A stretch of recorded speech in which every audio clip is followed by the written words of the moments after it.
Before y'all move, it wouldn't be right if y'all didn't know that all of the costumes, all of the dances, all of the design was done by kids. The root of it is about not losing our soul.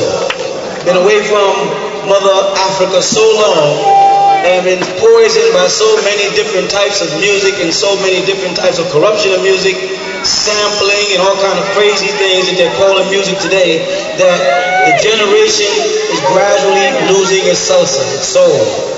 And this, as you can see, it takes coordination, it takes rhythm, and, these are kids now. And just imagine if they continue in this sense of rhythm, in sense of time, and we will eventually regain our soul. As it says in the 23rd Psalm, He restoreth my soul and leadeth me to the path of righteousness for His name's sake. Because a lot of our children have in fact lost their souls. They're under the impression that the hip-hop generation or that new kind of music has soul and it's void of African rhythms. Now, today, it is gradually taking a change for the better. You're starting to hear more rhythms. You got Indiana Irie, you got Erica Badu. You have a lot of them bringing it back around again. And eventually they'll probably get back to the drums and the timbale and different things that are related to us as a people. This is necessary because we live by the drum. The only music in the world that has no drum is classical music. Every part of the world you go, everybody bases their music about the drum. It's a part of us. It's our heartbeat. Africa beats as the drum. South America beats as the drum. Puerto Rico, Cuba beats by the drum. Rio de Janeiro beats by the drum. Don't let them ever pull you so far away from your heartbeat until your body dies. You follow? Is anybody having a good time? Yeah! This is a very important time for us as a people. Because we've been struggling for a long time. Some of y'all are very young, and we're happy as elders to be here with you young people.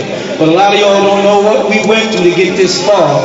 For us to be out here on our own land, looking at pyramids that we built, establishing culture that we chose, and speaking a language of our own. I mean, a lot of us are Muslims, a lot of us are Christians, a lot of us are Hebrew Israelites, Yoruba, a lot of us belong to the Rastafari, and many things. All of those take us back to someone else's culture. All of them take us back to the Bible or the Quran or books that was given to us by either Arabs or what they're calling Philistines or Hebrew or Hebrews. But when you can stand up and you can say a word like wu-nuwaupu, and they can't tell you what it means, only you know what it means, and don't ever tell them what it means. Whenever they ask you what is a wu-nuwaupu, point to yourself. What's wu-nuwaupu mean? Just point to yourself.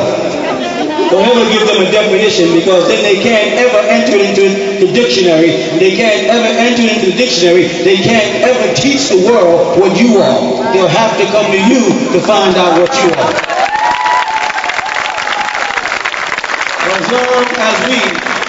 As long as we use names like Muslim is defined already in the dictionary. They call it a man who's a Mohammedan who follows the religion of Muhammad, who was born in Arabia in the year 570. They have a whole dialogue. When you call yourself a Hebrew, they say, oh, he's a Jew that comes from Abraham and Moses and Moshe and Torah. If you say you're Zoroastrianism, no, he's from Mazda, but they got a definition. You say, I'm a wu-nuwaupian. They say, oh, okay, you one of those people who wear black. Oh, with the braid thing. No, all of us don't wear black. Okay, it's a predominantly Negro organization. No, there's no such thing. Wu-nuwaupian itself is a race. And that race is wu-nuwaupians. What is your religion? Wu-nuwaupu. What do y'all believe? Wu-nuwaupu.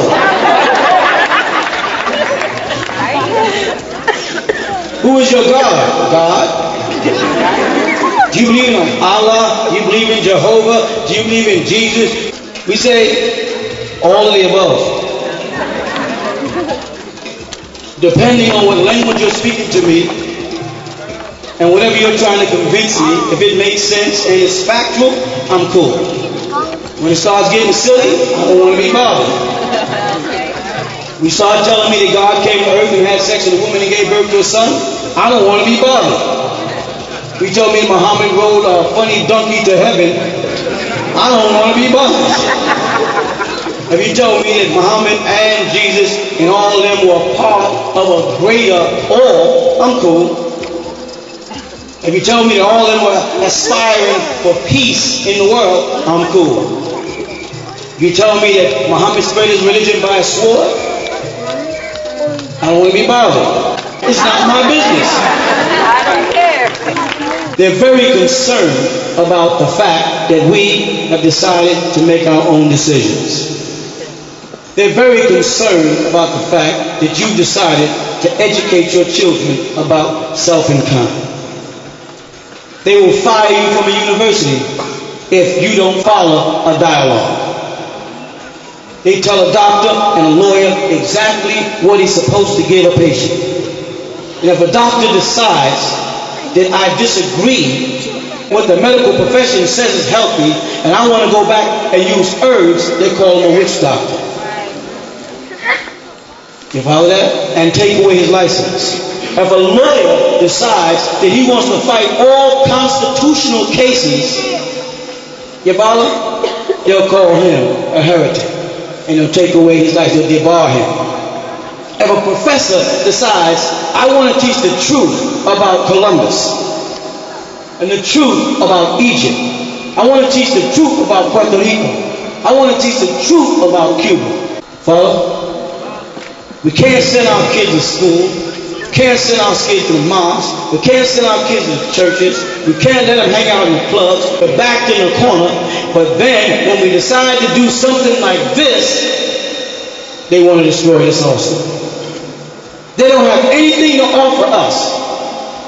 We can go to school, we can get our master's, we can get our bachelor's, we can get a PhD, and still don't know if we're going to get placed with a job. Or a job fit for our qualifications. We won't know it. We won't get a fair shot. That goes without saying. Is that right? Right. But if we decide we want to do our own thing, then we're a cult. Then we're crazy. They spend thousands of dollars what they call investigating this organization, the wu-nuwaupu. Thousands of dollars for the last couple of years, all in our business, doing everything. So they have a trick called sensationalism. That is, they say things about you to draw attention, whether it's true or false. Anything that doesn't have anything to do with them, they turn into a myth, a cartoon, a mystery, a movie, and a joke, and it's out the window. Because the time has come. The time has come and our ancestors are watching close. We can feel it. We can hear it. They are moving us up. They're speeding us up in time. I mean, look at Tiger Woods. Tiger Woods plays golf the way Michael Jordan plays basketball. I mean, he puts the golf ball in the hole without even a second putt. I mean, he hits it 100 yards and in the hole. If you look around the world, you can already see that we're moving forward as a people. The only thing that's holding us back is ourselves. Is the fact that we're not moving as a block. And when you look again, and when you look over at something like wu-nuwaupu, a worldwide movement, they try to confine it to this land and says, you know, there's a cult over there in Georgia, in a little city in Egypt, up in there where they, up on that little corner, they follow? And then they found out there's Italian wu-nuwaupu, there's Jewish wu-nuwaupu, there's Filipino wu-nuwaupu, and they had to start expanding. So, well, there's a few Caucasians and a few this. Every year they see more of the family coming. Because you might not have been able to make it last year, or you might not even know about right knowledge last year. But you're here this year, and you're here to take the message out and spread it somewhere new. And what makes our message different than every other people are teaching is we demand one thing. And that is, don't believe anything we say. Check it out yourself. Everybody teaching you is a liar. The only person that can't lie to you is you. And once you investigate things and get to the bottom of it, then nobody can tell you what's right and what's wrong. If you do not see a UFO, don't take my word for it. Please don't. Wait your turn. When they want you to see them, they'll let you see them. You follow? And then you got your own convictions. Don't base anything on faith. You follow? And this is what's needed to keep people in a mental, hypnotic state. Belief. Whether I'm believing that Jesus is coming, or Maitreya is coming, or the Buddha is coming, or the Mashiach is coming, whatever I'm set to believe, without any facts to confirm it, is a stepping stone towards a hypnotic spell. A hypnotic spell of ignorance. Because you cannot even name a war that doesn't have something to do with religion. Racism is in the Bible. Because the devil is a race in the Bible. He's a group of people in the Bible. And we're being told, hate it. Correct? They say, for your knowledge, who committed the first murder in the Bible? Say it again. Wrong. God. In order for him to make an apron for himself, for Adam and Eve to wear, he said he made it out of animal skin. So if he made it out of animal skin, then he killed the animal to make the apron for Adam and Eve to wear. And that's what Cain saw and said, oh, so that's how you do it. Who's responsible for the first racism in the world? Genesis chapter 3, verse 15. I put enmity between you and the woman, and between your seed and her seed. That's Genesis. Who's responsible for the first racism in the world? That's a frightening thought, isn't it? Because it sounds like we're talking about God. Instead of we're talking about a God, a specific God, that's attributed to a specific religion by a specific group of people, and we predate it. You understand what I mean by that? They give you the guilties to talk about a 2,000-year-old God. When you, as an African, and everybody in here, I don't care what country you came from, your roots go back to Africa. Now, when I use the word Africa, I'm using one of their words a Pope gave them, or the Arabic word, Afriqiya from Farqa, meaning to divide us into pieces. That's what the word means, Farqa, to divide us, chop us down into pieces. Afriqiya. Separate the people in Haiti and make the people in Haiti just like the people in Trinidad. That's a good game. But when it backfires on you and the people in Ireland start hating the people in London, then it's a major problem. Then it's on the news every day. You saw? All of this stems from belief, from religions, from a form of toxic commitment that I want to go to heaven. And why do I want to go to heaven? Because I'm a lazy person. What do I mean by that? I mean because what's promised to me in heaven is that I go to a place where I do nothing no more but sit back and live good. Forever and ever. Everything is given to me. Everything is provided for me. You see that? So the thinking person is not going to be bound by religion.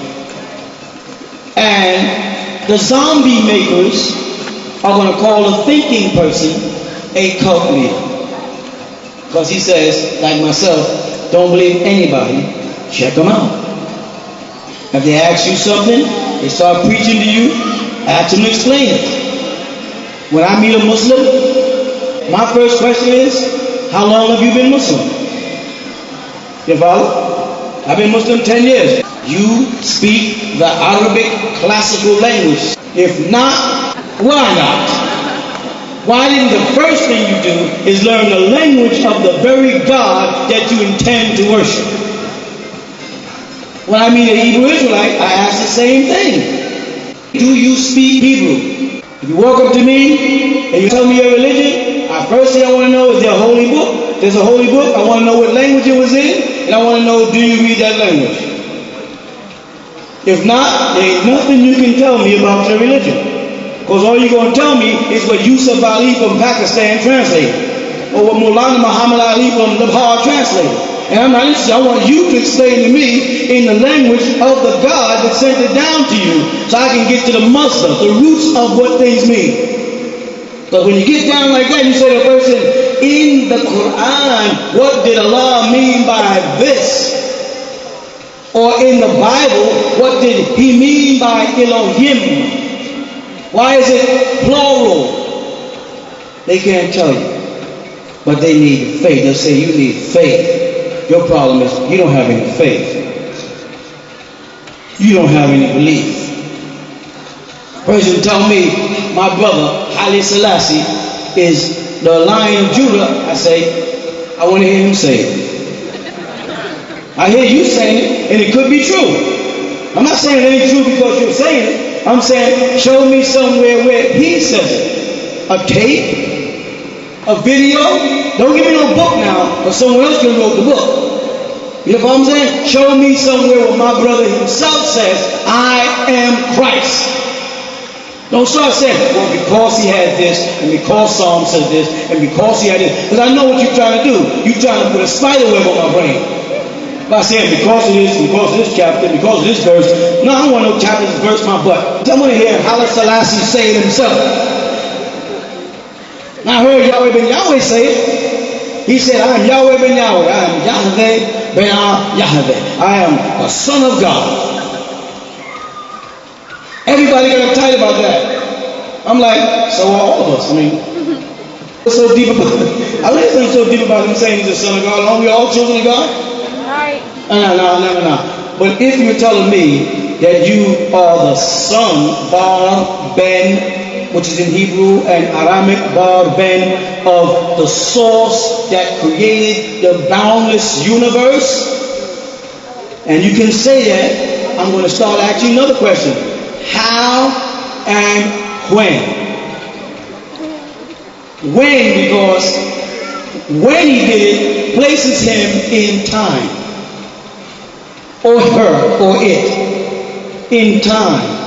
How he did it places him, her, or it in situation or circumstance. You following that? So now, if you are indeed God's son or daughter, I mean, you personally, I want to know when he did it and how he did it. Because where he did it, he caught in the middle of those two. Because your butt's here. So I know he did it here, unless you were somewhere else, and then I ask you, where the hell else were you? Now, if you tell me you're from Mars, then I'm going to start asking you things about Mars. But I'm not going to let you fill my heart, mind, and soul with beliefs and blind me from facts just because I don't like the facts. Because I want to believe certain things. Because it's convenient to believe certain things. You follow? Because you fit in with the system. You're conforming when you believe certain things. When you tell them, I am African, that's a big word, it's a big continent. Where are you from in Africa?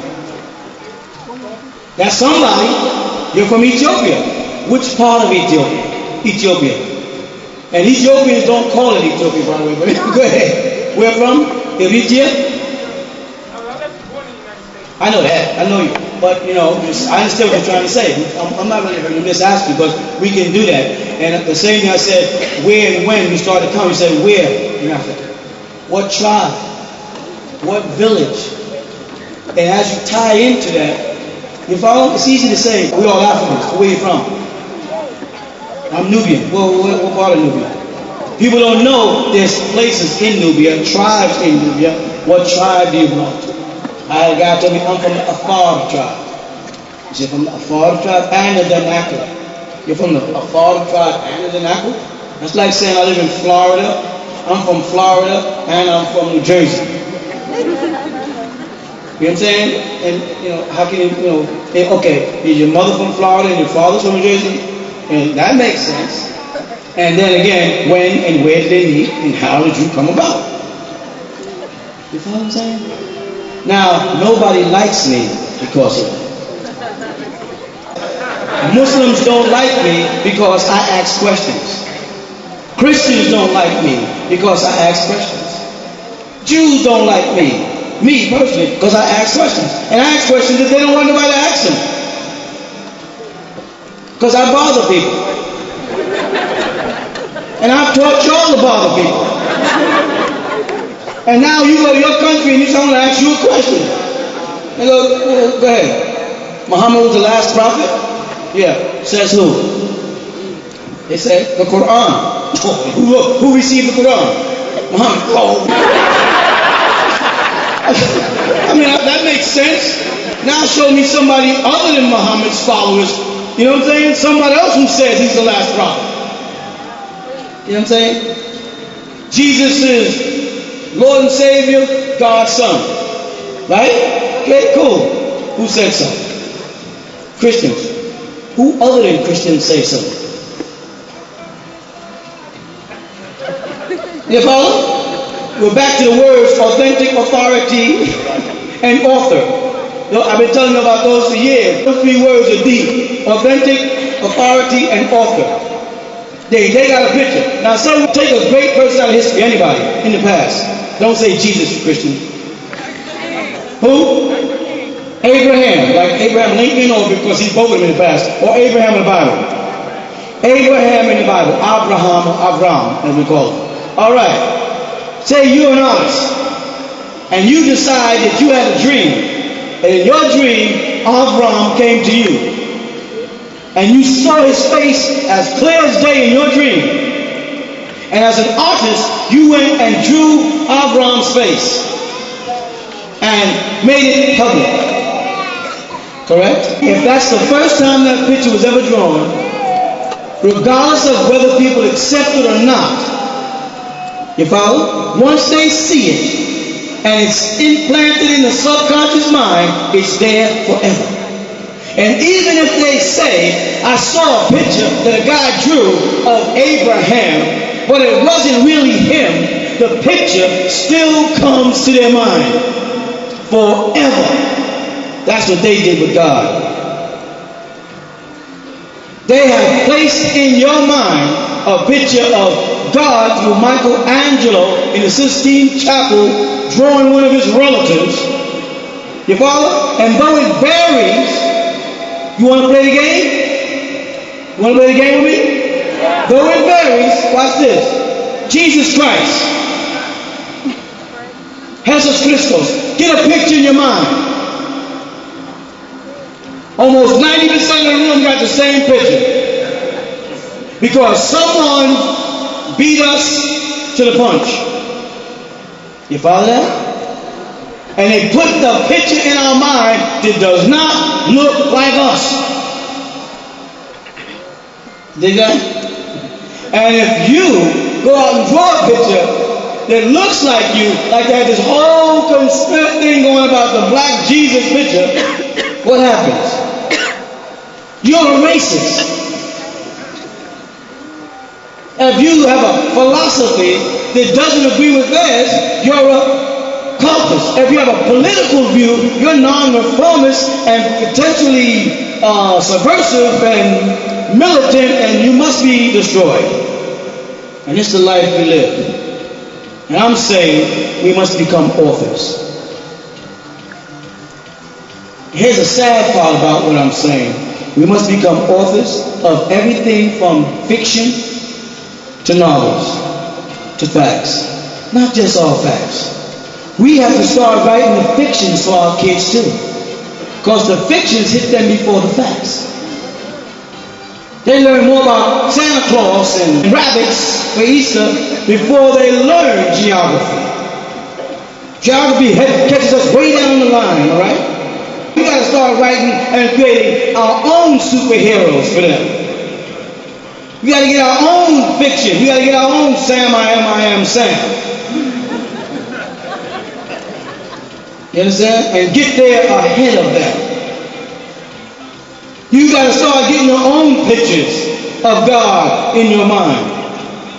And if someone walks in the church, and it's a Filipino church, and they see a Filipino picture of Jesus, and they go, and they're Christian missionaries, and they came to teach the love and salvation and all that beautiful stuff, and they walk in and go, hey, that ain't what Jesus looked like. Throw them out to your church and call them racist bastards. Because that's what happens if you walk into a church and you go, hey, that's not what Jesus looked like. The Bible says he looked like da da da da da da da. And you get this description of lamb's wool and beef to burn grass and so on and so on and so on. He just looked like, like a normal colored person.